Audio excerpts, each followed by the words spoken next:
The real limiting factor in industrialization is the lack of capital equipment. The difficulties are of getting the capital equipment and special experience from those countries which happen to possess it and who have a surplus of it. How far it can be obtained, it is for you to calculate and the producing countries to decide. If it is not obtained quickly, the process of industrialization may be somewhat delayed, but it will go on. If it is considered right on the larger interest of the world that a country like India and other countries in the East should be industrialized, should increase and modernize agricultural production, it is in the interest of those countries that can help in this process to help the Asian countries with capital equipment and their special experience.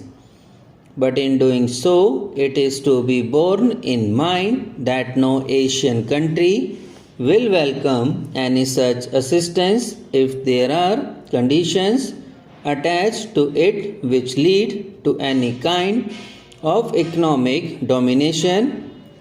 We would rather delay our development, industrial or other, than submit it to any kind of economic domination by any country. That is an axiom which is accepted by everyone in India, and I shall be surprised if any other country in Asia does not accept it.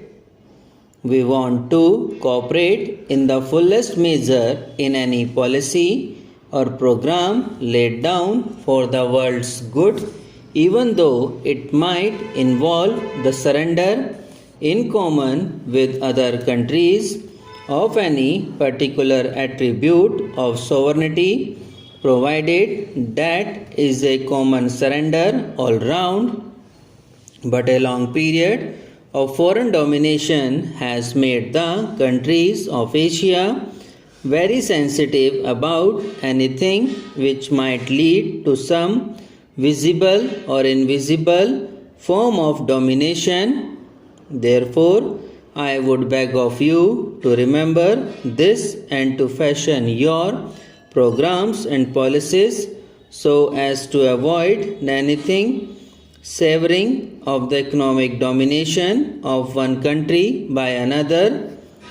Political domination, it is admitted, leads to economic domination, but an invisible or semi-invisible economic domination creeps in unless you are careful. If that creeps in, it will lead immediately to ill will and not to that atmosphere of cooperation which is so essential in this matter.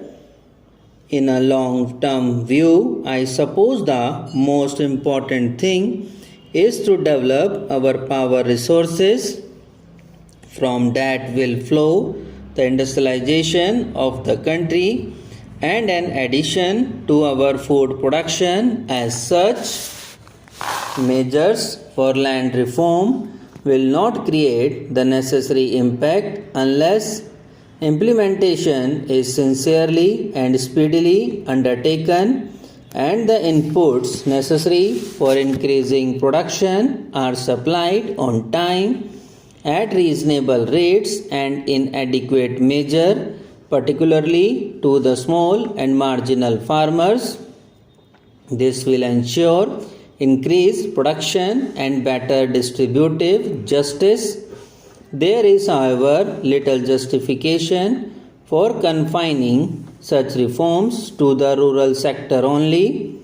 The Monopolies and Restrictive Trade Practices Act appears to be a step in the right direction but is not adequate.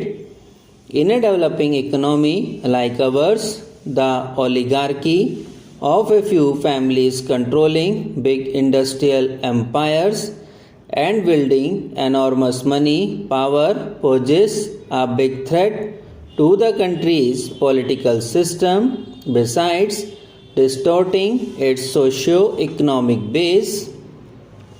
I would earnestly appeal to all that a suitable strategy should be devised and necessary steps taken to control such concentration of wealth in the larger national interest.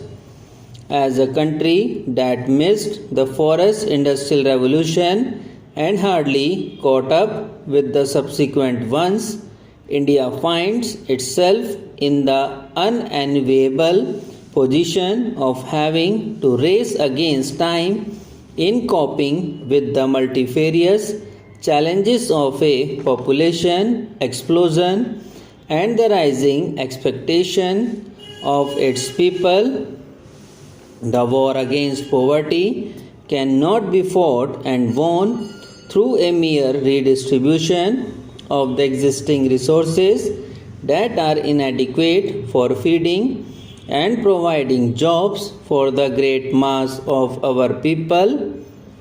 We must create more national wealth through a balanced development of agricultural and industrial sectors for marching forward to new frontiers of true equality and prosperity for all sections of our people. Our plans for socio-economic development have created hopes among our youth and they look forward to a better life. Our youth, the nation's most valuable treasure, must not feel impatient or apprehensive of the future. We need to effectively involve this vast reservoir of hardworking and intelligent manpower with the task of nation building, particularly in the rural areas. The draft 6th five-year plan sets out a new strategy for the creation of massive job opportunities through accelerated development of agriculture and cottage and small scale industries. I appeal to all my fellow citizens, irrespective of their position or station in life, to participate actively in this challenging task and so assist the government in reaching the fruits of development to the people at large. A year ago, today, the country was in a relaxed mood, having achieved in an orderly and peaceful manner the restoration of civil liberties so dear to all of us. Against such a joyous backdrop, a few scattered clouds on the distant horizon did not seem to hold any particular menace now. Subscribe now and press the bell icon. Never miss an update.